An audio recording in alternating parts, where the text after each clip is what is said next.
బెంగాల్ రాజకీయాల్లో పెను భూకంపం. తృణమూల్ కాంగ్రెస్ అధినేత్రి మమతా బెనర్జీ సుదీర్ఘ రాజకీయ ప్రస్థానంలో ఎన్నడూ చూడని విధంగా సొంత పార్టీలోని అతిపెద్ద తిరుగుబాటు సంభవించింది. నమ్మిన బంటులే తిరుగుబాటు జెండా ఎగరవేయడంతో దీదీ సామ్రాజ్యం దాదాపుగా కుప్పకూలింది. ఇకపై తృణమూల్ కాంగ్రెస్ పార్టీ మమతా బెనర్జీది కాదు, రితబ్రత బెనర్జీదే అని చెప్పాల్సి ఉంటుంది. ఇంతకీ ఏం జరుగుతోంది బెంగాల్ పాలిటిక్స్లో?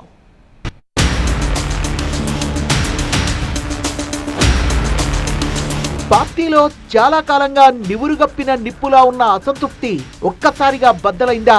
లేకపోతే ఇంత సడన్ గా ఈ ప్రకంపనలేంటి? ప్రతిపక్ష నేత హోదా ఎంపిక కూడా మమత చేతుల్లోంచి చేజారడమేంటి? అసలు పార్టీ ఉనికే ప్రశ్నార్థకం కావడమేంటి? అందులోనూ పార్టీ నుంచి సస్పెండ్ అయిన సీనియర్ నేత రితబ్రత బెనర్జీ ఈ తిరుగుబాటుకు వ్యూహకర్తగా మారడం, అతని మాటను 60 మంది ఎమ్మెల్యేలు వినడం, వాళ్ళంతా దీదీకే షాక్ ఇవ్వడం చూస్తుంటే ఇది నిన్న మొన్న రేగిన అసంతృప్తి కాదనిపిస్తోంది.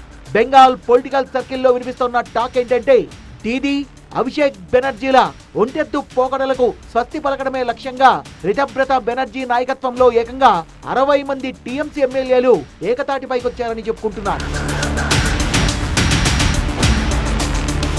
అసలు దీదీపై సొంత పార్టీలోనే ఎంత ఆగ్రహం, అసంతృప్తి ఉందో మంగళవారం నాటి ఘటనే చెప్పింది. పోరాటమో మరణమో తేల్చుకుంటామంటూ మమతా బెనర్జీ కోల్కతాలో భారీ ధర్నాకు దిగారు. అసెంబ్లీ ఎన్నికల్లో ఓటమి తర్వాత తొలిసారి రోడ్లపైకొచ్చారు. పార్టీ ఎంపీలు అభిషేక్ బెనర్జీ, కళ్యాణ్ బెనర్జీపై దాడులకు నిరసనగా ఈ ధర్నా చేపట్టారు.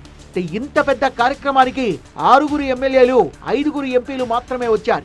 కట్ చేస్తే ఏకంగా 60 మంది ఎమ్మెల్యేలు రితబ్రత బెనర్జీ నాయకత్వంలో ఏకతాటిపైకొచ్చారు. వీళ్ళంతా కలిసి ఒక ప్రత్యేక గ్రూప్ గా ఏర్పడి మమతా బెనర్జీ నాయకత్వానికి వ్యతిరేకంగా సంచలన నిర్ణయం తీసుకున్నారు. తిరుగుబాటు ఎమ్మెల్యేలంతా బెంగాల్ అసెంబ్లీ స్పీకర్ రతీంద్ర బోస్ కు లేఖలిచ్చి తామిక మమతా బెనర్జీ నేతృత్వంలోని టీఎంసీ కింద కొనసాగడానికి సిద్ధంగా లేమని, రితబ్రత బెనర్జీ నేతృత్వంలోని గ్రూపునే అసలైన ప్రతిపక్షంగా గుర్తించాలని ఆ లేఖలో స్పీకర్ ను కోరారు. 60 మంది ఎమ్మెల్యేలు లేఖలివ్వడంతో రితబ్రత వర్గాన్నే ప్రతిపక్షంగా గుర్తించి ఆయనకే ప్రతిపక్ష నేత హోదా ఇచ్చారు స్పీకర్.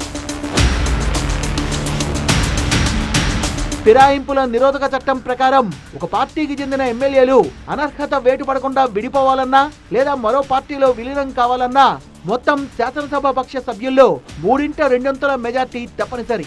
టీఎంసీలో మొత్తం 80 మంది ఎమ్మెల్యేలున్నారు. 3/2 అంటే 54 మంది. ప్రస్తుతం రితబ్రత బెనర్జీ వెనుక 59 మంది ఎమ్మెల్యేలున్నారు. సో ఏ రకంగా చూసుకున్నా రితబ్రత వర్గం సేఫ్ జోన్ లో ఉన్నట్టే. ఇందులో మరో కొసమెరుపు ఉంది. తిరుగుబాటు చేసిన ఎమ్మెల్యేలంతా తామిప్పటికీ మమతా బెనర్జీనే తమ పార్టీ చైర్పర్సన్ గా గౌరవిస్తామని చెప్తున్నారు. అభిషేక్ బెనర్జీ పోకడలు నచ్చకే ఈ నిర్ణయం తీసుకున్నామని చెప్తున్నారు. ఏదేమైనా స్పీకర్ తీసుకున్న ఈ నిర్ణయంతో టీఎంసీపై మమతా బెనర్జీ పట్టు కోల్పోయినట్టే లెక్క. అధికారమూ లేదు, ప్రతిపక్ష హోదా కూడా దీదీ చేతిలో లేదు. జాతీయ స్థాయిలో చక్రం తిప్పాలని చూస్తున్న మమతా బెనర్జీ రాజకీయ ప్రతిష్టకు నిజంగా ఇది కోలుకోలేని దెబ్బే.